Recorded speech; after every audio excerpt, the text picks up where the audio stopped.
Hi friends, welcome to Nanchi's kitchen. ఈరోజు మనం ఎంతో టేస్టీగా ఉండే చికెన్ ఫ్రైని ఎలా తయారు చేయాలో చూసేద్దామా.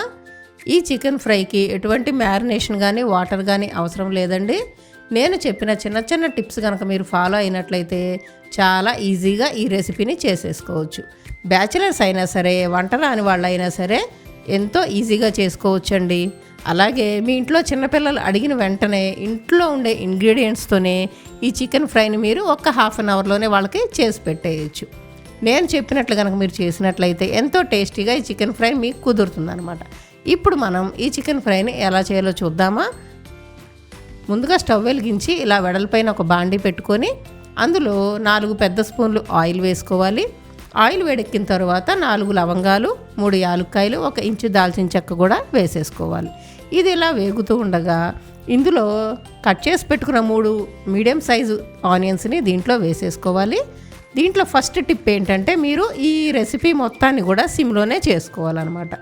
ఇప్పుడు ఆనియన్ ఇలా ఫ్రై అవ్వగానే ఇందులో 2 స్పూన్లు అల్లం వెల్లుల్లి పేస్టు, అలాగే 1 మీడియం సైజు టొమాటోని కూడా మీరు ఇందులో వేసేసుకోవాలి. ఇప్పుడు ఈ అల్లం వెల్లుల్లి పేస్ట్ని పచ్చివాసన పోయేంత వరకు కూడా నిదానంగా మీరు ఫ్రై చేసుకోవాలండి. ఇది ఇలా బాగా ఫ్రై అయిన తర్వాత ఇందులో కొత్తిమీర వేసుకోవాలి. ఇది రెండో టిప్ అనమాట. ఏ నాన్ వెజ్ కర్రీస్లో అయినా సరే మీరు కొత్తిమీర ఇలా ముందుగా వేశారంటే టేస్ట్ చాలా బాగుంటుందన్నమాట. ఈ కొత్తిమీర ఇలా ఫ్రై అవ్వగానే ఇందులో ముందుగా శుభ్రం చేసి పెట్టుకున్న చికెన్ని కూడా వేసేసుకోవాలి. మీరు చికెన్ ఫ్రై కోసం చికెన్ని తీసుకున్నప్పుడు లెగ్ పీసులు కూడా తెచ్చుకుంటాం కదా మనము. అప్పుడు ఆ లెగ్ పీసులు కనుక మీరు ఇలా ఘాట్లు పెట్టించుకున్నట్లయితే లెగ్ పీసులు కూడా చాలా బాగా ఫ్రై అవుతాయండి. అలాగే ఆయిల్ మసాలా ముక్కలకి బాగా పట్టి ఎంతో టేస్టీగా కూడా ఉంటుందన్నమాట. ఇప్పుడు ఈ అల్లం వెల్లుల్లి పేస్టు మొత్తము ఈ చికెన్కి పట్టేలాగా ఒక్కసారి కలిపేసుకొని మూత పెట్టేసి 10 నిమిషాల పాటు దీన్ని మనం ఉడకనివ్వాలన్నమాట. ఇది ఇలా ఉడికిన తర్వాత మూత తీసేసి ఇందులో రుచికి సరిపడా సాల్ట్, అలాగే కొద్దిగా పసుపు కూడా వేసేసుకోవాలి. దీంట్లో రెండో టిప్ ఏంటంటే మీరు చికెన్ వేయంగానే ఆయిల్లో వెంటనే ఉప్పు పసుపు వేసుకోకూడదు. ఎందుకంటే ఇది కాసేపు ఆయిల్లో మగ్గిన తర్వాత కనుక మనం ఉప్పు పసుపు వేసామంటే చికెన్ చాలా సాఫ్ట్గా అవుతుందన్నమాట. ఇది మీకు మూడో టిప్. ఇప్పుడు మీరు మూత పెట్టేసి దీన్ని ఇంకొక 10 నిమిషాల పాటు మగ్గనిచ్చారు. చూసారా చికెన్లోంచి ఎలా వాటర్ వచ్చేసిందో. అందుకే దీనికి ఎటువంటి వాటర్ కూడా అవసరం లేదని నేను చెప్పాను. ఇది ఇలా చికెన్ మధ్య మధ్యలో ఒకసారి మీరు కలిపేసుకొని బాగా ఉడికించుకోవాలి. మూత పెట్టేసి ఇంకొక 5 నిమిషాల పాటు మనం దీన్ని మగ్గనిచ్చేద్దాం.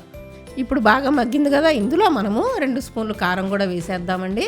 కారం వేసుకున్న తర్వాత ఈ చికెన్ ముక్కలు చితికిపోకుండా నలగకుండా నిదానంగా కలిపేసుకోవాలి. చూసారా వాటర్ మొత్తం ఎగిరిపోయి ఆయిల్ ఎలా బయటకు వచ్చిందో, అంటే చికెన్ మనకి చాలా సాఫ్ట్గా ఉడికిపోయినట్టు అనమాట.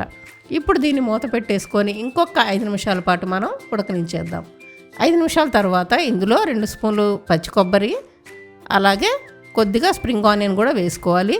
మీ దగ్గర పచ్చి కొబ్బరి ఉంటే వేసుకోవచ్చు, లేదంటే ఎండు కొబ్బరి అయినా సరే వేసుకోవచ్చు. స్ప్రింగ్ ఆనియన్స్ కూడా ఆప్షన్ అండి. ఇంకోటి ఏంటంటే దీంట్లో మీరు కొబ్బరి ముందుగా వేస్తే చికెన్ అడుగంటుతుంది. అందుకని లాస్ట్లో కారం వేసిన తర్వాత మాత్రమే వేసుకోవాలి. ఇప్పుడు మూత పెట్టకుండా ఒక 15 నిమిషాల పాటు ఈ చికెన్ ఫ్రైని మనం చక్కగా నిదానంగా సిమ్లో పెట్టి ఫ్రై చేసుకోవాలి.